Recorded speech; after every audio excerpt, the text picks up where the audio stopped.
Good day everyone, I'm Kyla Angel B. Casiano and my assigned lesson is Lesson 5, Batter-Duman Syndrome of Lesson 8. Batter-Duman Syndrome or BWS is a psychological term used to describe women who are stuck within or have recently left a violent relationship characterized by the cycle of violence. BWS is modeled after the post-traumatic stress syndrome suffered by Vietnam veterans and later applied to people victimized by rape. Leonard Walker, 1984, refers to the battered woman syndrome as a sort of learned helplessness. Ang battered woman syndrome ay tumutukoy sa mga babae na naaapektuhan ang kanilang psychological at behavioral pattern because of long history of abuses like physical abuse, sexual abuse, emotional abuse, at financial abuse. Ang BWS ay inihahalin tulad sa post-traumatic stress syndrome dahil ito ay pwedeng ma-develop sa pamamagitan ng stressful, nakakatakot, or distressing events sa buhay ng isang tao. Ang mga halimbawa ng mga ito ay serious accidents, physical or sexual assault, domestic abuse, serious health problems, childbirth experiences such as losing a baby, torture, war, at ang PTSD ay itinatawag din sa mga taong biktima ng rape. Learned helplessness affects the self-esteem and sense of self-worth. Halimbawa nito ay kapag continuously nakakaranas ng pang-aabuso ang isang babae from her partner, maiisip niya na kasalanan niya kung bakit gano'n ang pagtrato ng kanyang intimate partner sa kanya even though wala naman talaga siyang kasalanan.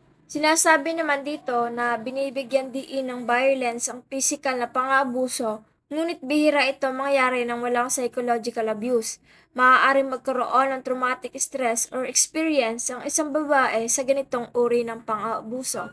Ang mga halimbawa ng psychological abuse ay pagpapahiya, pananakot, harassment, pagtrato ng masama na maaaring makaapekto sa kanyang pag-iisip.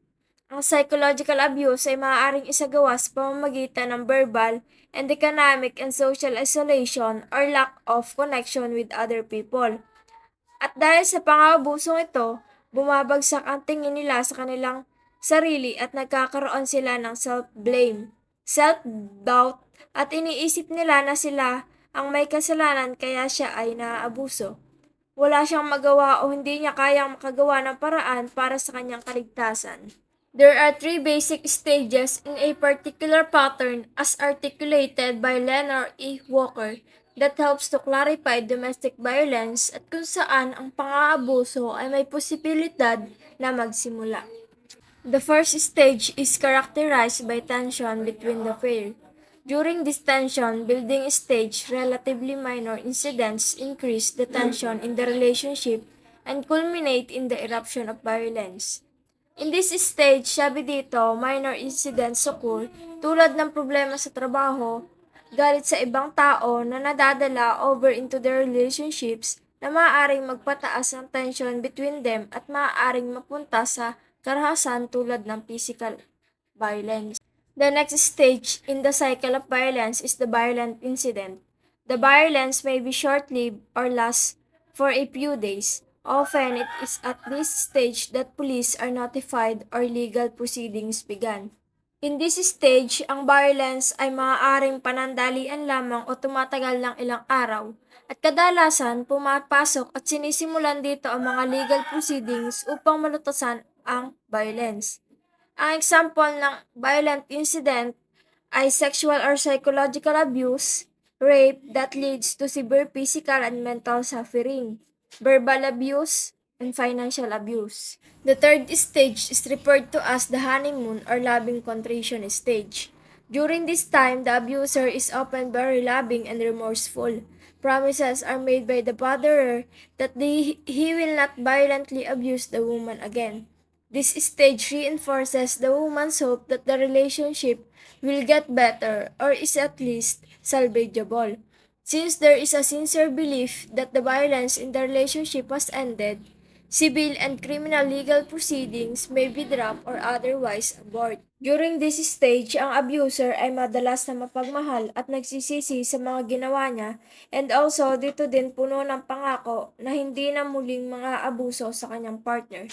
Dito, muling magkakaroon ng pag-asa ang babae na maayos ang kanilang relasyon or at least ay maiiligtas or magbabago.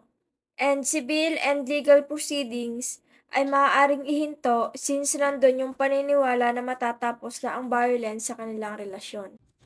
The cycle repeats itself and violence becomes more intense, the tension building stage lengthens, and the honeymoon stage decreases or disappears entirely. Walker theorizes that it is at the point when the loving contrition disappears that the woman is best able to leave the abusive relationship. The external reinforcement to maintain the relationship has ceased to exist. The woman in this case who is the victim of battery or beating from the husband or partner may eventually kill the husband, and if the psychiatrist during trial can establish that the woman is suffering from the said syndrome, then she may be exempted from criminal liability. Kapag napatay ng babae ang kanyang partner or asawa na batterer, sinasabi lang dito na during trial at napatunayan ng psychiatrist na nagsasuffer ang isang babae sa tinatawag na battered woman syndrome, ay maaari itong ma-exempt from criminal liability. That's all. Thank you.